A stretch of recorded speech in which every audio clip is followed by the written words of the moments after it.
Existem diversas formas de nós controlarmos as nossas finanças, mas nesse vídeo vamos falar especificamente da regra 75, 15, 10. Mas você pode ficar tranquilo porque essa regra ela é completamente maleável e você consegue adaptá-la à sua própria realidade. E você vai perceber que essa regra ela é bem simples. O número 75 significa que nós deveríamos destinar 75% da nossa renda para as nossas despesas gerais, tanto as despesas fixas quanto as despesas variáveis do nosso mês. 15% seria aquela parcela onde destinaríamos aos nossos investimentos, aos nossos projetos do futuro. E 10% nós destinaríamos à nossa reserva de emergência, caso nós não tenhamos até o momento, ou até mesmo esses 10% eles poderiam ser destinados a outras metas e planos que seriam realizados num curto prazo. Ou seja, nós vimos que nessa regra nós teríamos que conseguir poupar 25% da nossa renda. E por que eu falei que ela é maleável? Porque eu sei que para muitas pessoas conseguir poupar 25% da renda ainda não é algo palpável, algo alcançável. Se você ainda não se enquadra nessa realidade, você pode alterar esse valor. Bom, a minha regra não vai ser 75, 15, 10. Eu vou começar poupando 5% da minha renda, 10%, 15%, conforme o tempo for passando, a sua renda for aumentando e os seus hábitos financeiros forem mudando, você pode ir aumentando essa porcentagem. O importante é nós conseguirmos inserir no nosso dia a dia esse hábito de conseguir poupar uma parte da nossa renda todos os meses, e isso é fundamental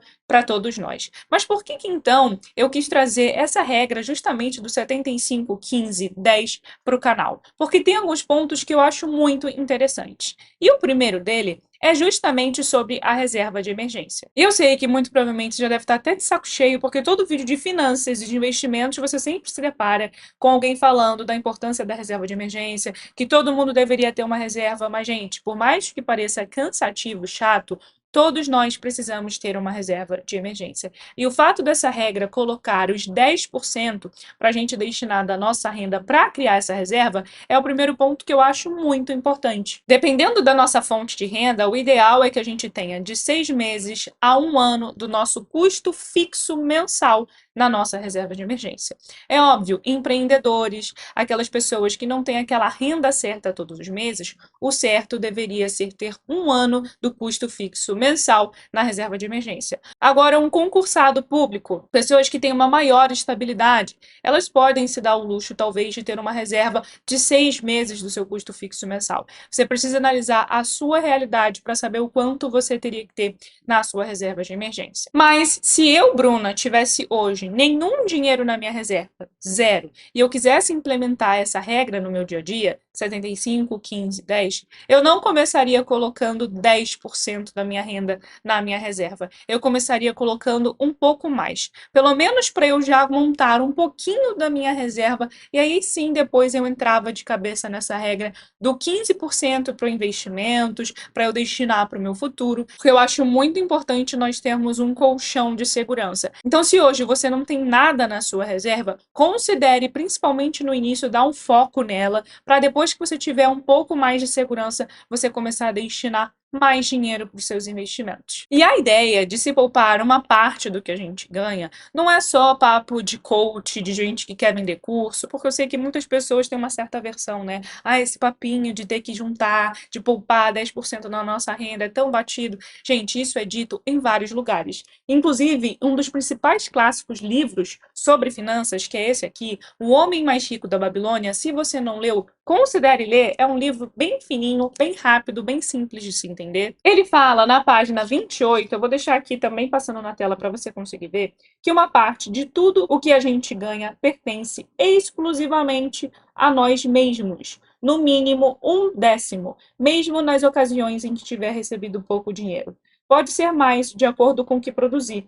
Pague a si mesmo primeiro. Não compre ao fazedor de roupas ou ao fazedor de sandálias mais do que possa pagar com o restante, devendo ainda separar o bastante para alimentar-se, ajudar o próximo e pôr em dia as obrigações com os deuses. Então, o homem bastico da Babilônia salienta a importância de nós nos pagarmos, de que tudo o que a gente recebe, uma parte tem que ser destinada para nós mesmos. Não adianta nós gastarmos com roupa, sair gastando com tudo e no final não sobra nada para nós. Nós que trabalhamos e fomos atrás desse dinheiro. No caso do livro, ele cita 1/10 do que a gente ganha, que seria os 10%. É óbvio, quanto mais a gente conseguir poupar, melhor, mas devemos adaptar esse número à nossa realidade no momento. E o segundo ponto que eu acho interessante continua sendo ainda sobre os 10%.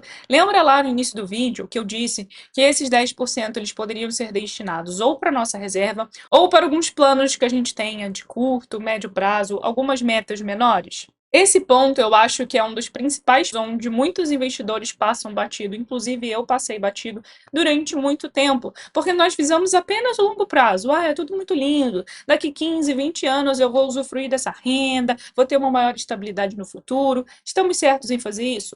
Logicamente. Mas nós só vamos ter uma realização pessoal daqui 15, 20 anos. Nós não temos sonhos e metas que podem ser realizados daqui 1, 2, 3, 4 anos. Às vezes você pode ter um sonho de fazer uma viagem, de fazer algum curso, alguma coisa que vai te trazer essa realização pessoal. E a gente destinar uma parte da nossa renda também para esses nossos desejos, eu acho muito importante, porque nos mantém motivado. Se a gente só ter em mente que vamos usufruir do que estamos construindo daqui 15, 20, 25 anos, muito provavelmente em algum momento da nossa jornada a gente vai acabar se desanimando. Eu falo isso principalmente pelo que eu passei, vou dar o meu exemplo. Eu já mencionei algumas vezes aqui no canal que eu comecei a trabalhar na internet em 2020. Fiquei numa rotina frenética de trabalho durante 2 anos. Eu basicamente não tinha vida. Trabalhava de segunda a sábado e se deixasse eu ainda trabalhava um pouquinho no domingo. Só queria saber de juntar dinheiro, mais nada. Era juntar dinheiro, juntar dinheiro. Na época eu ainda nem investia, mas eu queria juntar dinheiro, que isso era o que importava para mim.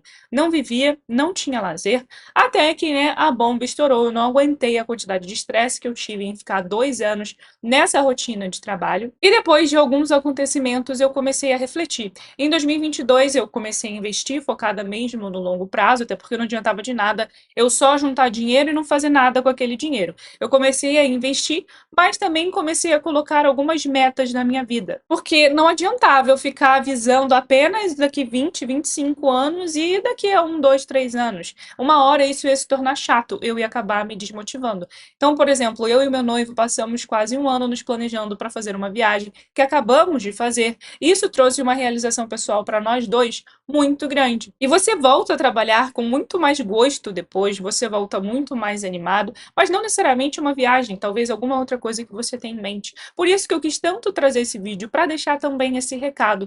Não foque apenas lá no longo prazo, que é tudo muito lindo. Veja o seu eu de hoje, quais são as suas metas e realizações que você também tem em mente. E para a gente conseguir fazer essa viagem, como que a gente se planejou? Porque eu sei que muitas pessoas têm essa dúvida. O que funcionou para a gente foi o seguinte: nós pegamos a nossa renda, separávamos a quantia que a gente conseguia poupar todos os meses, nós temos uma meta de poupança. Nessa meta que a gente poupa, consequentemente investimos, só que ao invés de investirmos 100% do que a gente poupou focado no longo prazo, a gente investia em torno de 80, 85% focado no longo prazo. Então, dependendo do mês, em torno de 15 a 20% nós separávamos para conseguir destinar ali para um CDB de liquidez diária, que era o nosso investimento para a nossa viagem. Até porque quando falamos de viagem, principalmente de curto prazo, que vai acontecer de 1 a 2 anos, não temos muito para onde fugir. Colocar esse dinheiro em ações, renda variável? Não. Deixávamos ali em renda fixa, num CDB de um bancão de liquidez diária rendendo, e é basicamente dessa forma que funcionou para a gente. Ficamos 1 ano fazendo todo esse planejamento. Lembrando mais uma vez, de 15 a 20% não era da nossa renda só para nossa viagem não, tá? Era de 15 a 20% do que a gente poupava, que a gente destinava para viagem. E é lógico, tá? Números, porcentagens, isso vai variar de pessoa para pessoa, de realidades para realidades. Temos no Brasil pessoas de realidades completamente diferentes, mas o que eu quero só passar de mensagem aqui nesse vídeo é só para você não ficar focando apenas lá no longo prazo. Tenha as suas realizações pessoais de curto a médio prazo, porque você pode ter certeza que isso vai te incentivar bastante a continuar firme na sua caminhada. E é lógico, tá? Para a gente conseguir saber se estamos nos enquadrando nessa regra 75, 15, 10 ou qualquer outro número que você tenha colocado ali nas suas finanças, você precisa ter um controle de gastos. Não precisa ser necessariamente numa planilha, mas tenha num papel, anote todos os seus gastos. Se você puder discriminar quais são esses gastos, fica muito melhor, porque muitas vezes a gente só coloca o valor total. Bom, esse mês eu gastei X, mas com o que a gente gastou? Muitas vezes, ali dentro desses gastos, estamos tendo gastos desnecessários, que se a gente focasse ali, poderíamos cortar no próximo mês. Eu sei que é chato, mas se você fizer isso uma vez por mês, você pode ter certeza que a sua vida financeira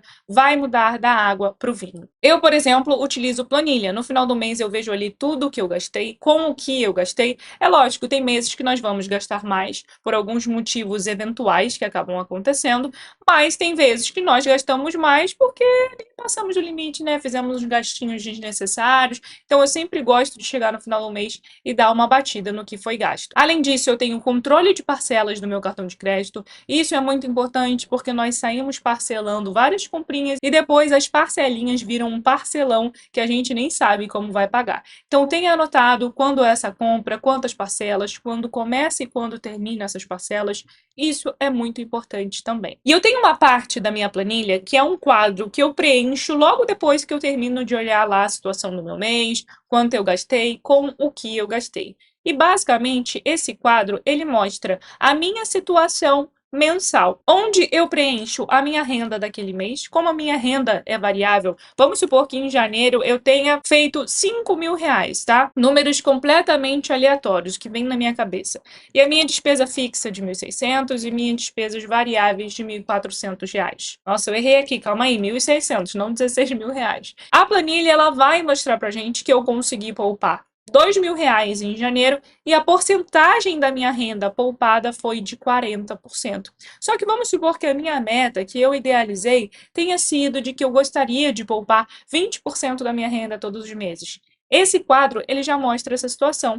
E nesse mês em específico, eu consegui bater e fui até além daquela meta que eu estipulei. Fazendo isso mês a mês, conseguimos ter uma visão geral no final do ano de quantos meses nós conseguimos de fato bater aquela meta que a gente estipulou, seja poupar 5, 10, 15, 20, 30% da nossa renda. Eu sei que a dúvida vai bater na cabeça de muitas pessoas, né? Bom, eu até consigo poupar um pouco todos os meses, mas como que eu invisto então? Procurando um futuro mais estável, fazendo o dinheiro trabalhar para mim. Bom, você pode ficar tranquilo porque eu não estou aqui para te vender nenhum curso no final do vídeo, mas estou aqui para te sugerir que você assista os vídeos aqui no canal. Tem muito conteúdo sobre investimentos de renda fixa, como escolher bons fundos imobiliários, ações. A gente vai ter vídeos agora sobre investimentos no exterior. Então, se você quer conseguir se planejar melhor para os seus investimentos, considere a ideia de assistir os outros vídeos aqui no canal. E se você gostou desse vídeo em questão que você está assistindo aqui agora, não deixa de se inscrever aqui no canal e ativar o sininho para ficar por dentro de todos os vídeos que saem às terças, quintas e sábados, às 7 horas da noite. E só mais uma coisa, não deixe de deixar o seu like, porque assim o YouTube vai entender que esse vídeo foi relevante e vai recomendar para muito mais pessoas. Então, um beijo e eu te vejo no próximo vídeo.